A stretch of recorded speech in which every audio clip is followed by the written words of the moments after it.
So yeah, Trail 3, that's gonna take you to Wreck Beach. It's by 6100 Northwest Marine Drive. If you're driving here, you can find parking spots up Chan Center. So this road is coming from, this is the Marine Drive, so you can turn right there, right? And you can park there by in front of the Peter Allard School of Law. So you can just see that spot there. Yeah, you can park there. It's $4 per hour or $10 for the day. So you can go there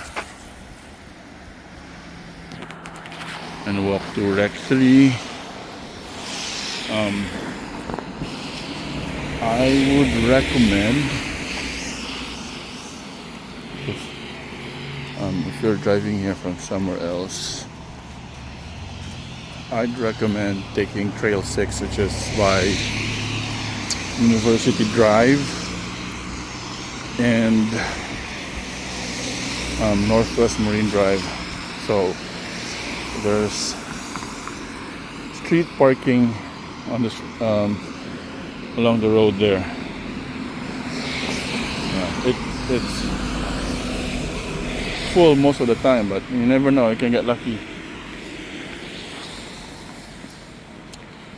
Looks like there is an event today. Homes for the Holidays. Take a Hike Foundation. Oh, nice. So I wonder